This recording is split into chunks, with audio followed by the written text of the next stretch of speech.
Sebelum melanjutkan, jangan lupa subscribe dulu, terima kasih. Bab 427, Pengagum Rahasia Lauren. Begitu Lauren masuk dan duduk, suaminya, Jordan, telah menjadi pusat pembicaraan mereka. Lagi pula, di mata teman-teman sekelasnya, Lauren adalah gadis cantik di sekolah. Semua orang ingin tahu siapa teman sekelas mereka yang paling cantik dan luar biasa yang akhirnya menikah. Terutama bagi para lelaki yang dulu tergila-gila padanya. Lauren sudah cantik bahkan saat ia masih duduk di bangku SMA. Ia biasanya mengikat rambutnya dengan kuncir kuda ke sekolah.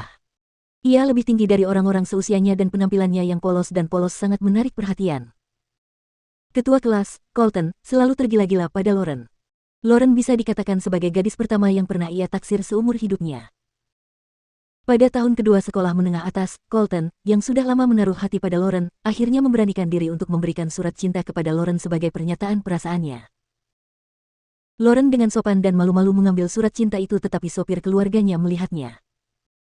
Tak lama kemudian, keluarga Howard menemukan ayah Colton yang bekerja di sebuah lembaga tertentu. Malam itu, ayah Colton memberinya pelajaran keras dan mengatakan kepadanya dengan sangat serius bahwa ia tidak boleh lagi melecehkan atau menyimpan perasaan romantis terhadap Lauren. Ia diperingatkan untuk memperlakukan Lauren hanya sebagai teman sekelas. Sejak saat itu, Colton tahu bahwa Lauren sama sekali bukan berasal dari keluarga biasa dan statusnya jauh lebih tinggi daripada mereka. Akan tetapi, bagi seorang gadis berusia 15 tahun, semakin ia menekan emosinya dan mencoba menahan perasaannya terhadapnya, semakin ia tidak bisa menahan diri dan semakin ia memujanya. Seiring berjalannya waktu, seiring bertambahnya usia dan pengetahuannya tentang keluarga Lauren, Colton semakin menyadari bahwa hubungan antara dirinya dan Lauren tidak mungkin terjalin. Ia tahu betul bahwa Lauren pasti akan menikah dengan putra pejabat pemerintah atau pria yang sangat kaya, seperti Chris. Jika Lauren menikah dengan Chris, Colton tidak akan bisa berkata apa-apa. Lagi pula, jelas bagi semua orang bahwa dia tidak bisa dibandingkan dengan Hanks yang berkuasa sama sekali. Namun, Lauren menikah dengan seorang pria yang belum pernah mereka dengar sebelumnya, dan yang lebih buruk lagi, pria itu akan menjadi suami yang tinggal bersamanya. Itu tidak masuk akal. Meskipun banyak mantan teman sekelasnya mengatakan bahwa suami Lauren sebenarnya berasal dari keluarga berkuasa, tidak ada bukti konkret yang mendukung pernyataan tersebut. Lauren tahu bahwa keluarga suaminya sangat tertutup dan tidak pernah mau terbuka. Karena itu, ia berkata, suami saya hanyalah orang biasa yang tidak punya pekerjaan. 2 perhiasan itu adalah hadiah untuknya. Jordan sudah memberitahu Lauren bahwa kalung itu bukan miliknya, melainkan ia mendapatkannya dari Jamie tanpa izinnya. Kalau suatu hari Jamie menginginkan kalung itu kembali, Lauren harus mengembalikannya dengan patuh. Karena itu, Lauren tidak berani mengatakan bahwa perhiasan itu milik Jordan. Beberapa teman sekelasnya tercengang. Hah, itu hadiah. Apakah suamimu menyelamatkan nyawa orang kaya? Itukah sebabnya dia punya perhiasan ini? Menurut pendapatku, perhiasan ini mungkin tidak asli. Mungkin saja palsu. Lauren, jangan tertipu. Seorang teman sekelas perempuan buru-buru berkata, apa yang kau katakan? Itu asli, kalian tidak tahu. Presiden Vance Jewelry secara pribadi mengautentikasinya di pesta pernikahan. Tidak hanya suami Lauren yang memberinya anting-anting dan kalung itu, tetapi keluarganya juga menyerahkan bisnis bar Inggris kepadanya. Siswa perempuan lainnya juga berkata sambil tersenyum, ya, Lauren sekarang adalah ratu pub Inggris. Semua pub di Inggris dimiliki olehnya. Ngomong-ngomong, Lauren, aku akan pergi ke Inggris dalam beberapa hari.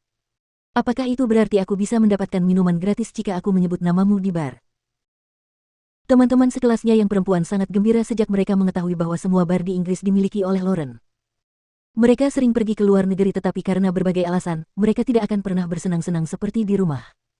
Bagaimanapun, mereka akan menjadi orang asing di negara lain. Namun, jika semua bar di Inggris adalah milik teman sekelasnya, mereka akan dapat berperilaku bebas dan bersenang-senang tanpa rasa ragu. Lauren buru-buru berkata, jangan sebut namaku, aku sendiri belum pernah ke sana. Aku akan mengirimkan uang kepadamu dari jarak jauh untuk membayar tagihan saat kamu sudah di sana. Siswi itu mengerutkan kening dan berkata, kita sedang mencari sensasi karena tidak perlu membayar tagihan. Bos mana yang harus membayar tagihan di barnya sendiri? Colton bertanya dengan bingung, apakah semua bar di Inggris dimiliki oleh satu perusahaan? Apakah Lauren pemiliknya saat ini? Itu tidak sepenuhnya benar, bukan? Saya telah memeriksa perusahaan itu dan tampaknya didirikan oleh orang Inggris. Teman sekelas laki-lakinya yang lain menimpali, saya kuliah di Universitas Oxford di Inggris. Lauren, nama belakang suamimu sepertinya Stelle, kan? Saya juga sudah menyelidikinya dan tidak ada satupun keluarga di sana yang memiliki nama belakang itu. Colton bertanya dengan heran, benarkah? Kau tinggal di Inggris begitu lama dan kau bahkan tidak dapat menemukan apapun. Lauren, mungkinkah kontrak yang diberikan suamimu itu palsu? Keluarga Stelle sangat tertutup, jadi orang awam tentu tidak dapat mengetahui informasi apapun tentang mereka. Tak ingin menjelaskan terlalu banyak, Lauren hanya berkata, aku tak peduli, lagi pula aku tak akan ke sana. Aku tak berniat menjadi ratu bar Inggris atau semacamnya. Melihat sikap Lauren yang meremehkan, teman-teman sekelasnya semakin yakin bahwa kontrak yang diberikan suaminya itu palsu. Colton diam-diam berpikir, aku benar. Bagaimana mungkin putra dari keluarga yang dapat menguasai seluruh industri bar di Inggris bisa menjadi suami Lauren? Jordan Stelle pasti berpura-pura. Sungguh menyebalkan. Dewi yang selama ini diam-diam kucintai menikahi seorang penipu. Kerumunan mulai memindai kode QR dengan ponsel mereka untuk memesan makanan, dan pada saat ini, seorang teman sekelas perempuan tersenyum. Ngomong-ngomong, semua orang masih belum tahu, kan? Ini hari ulang tahun gadis cantik kelas kita, yang baru saja menikah. Para siswa laki-laki tercengang. Apa? Hari ini ulang tahun Lauren. Sial, Lauren benar-benar hebat. Alih-alih menemani suaminya di hari ulang tahunnya hari ini, dia malah bersedia keluar dan menemani kita ke reuni teman sekelas. Aku benar-benar harus bersulang untukmu nanti.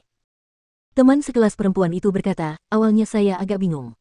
Ketika saya mengundang Lauren, saya tidak tahu bahwa hari ini adalah hari ulang tahunnya. Saya baru mengetahuinya kemudian. Ngomong-ngomong, Lauren, apakah suamimu setuju untuk mengizinkanmu makan di luar bersama kami karena hari ini adalah hari ulang tahunmu? Lauren berkata, oh, kebetulan suamiku sedang keluar malam ini, jadi aku bebas untuk nongkrong bersama kalian. Beberapa teman sekelasnya langsung merasa ada sesuatu yang salah. Ini hari ulang tahunmu dan suamimu sedang keluar. Bukankah dia sedang menganggur? Apa urusan serius yang bisa dia lakukan? Di sisi lain, Colton diam-diam berpikir, sepertinya Lauren sedang bertengkar dengan suaminya. Bukannya dia memakai sesuatu. Lauren sama sekali tidak bertingkah seperti dirinya sendiri. Dia juga tidak tampak seperti pengantin baru. Ini kesempatanku malam ini. Karena bahkan pembohong seperti Jordan Stelle dapat menipu Lauren, aku akan memiliki kesempatan lebih besar untuk bersamanya. Aku tidak akan membiarkan diriku terus bersikap pengecut.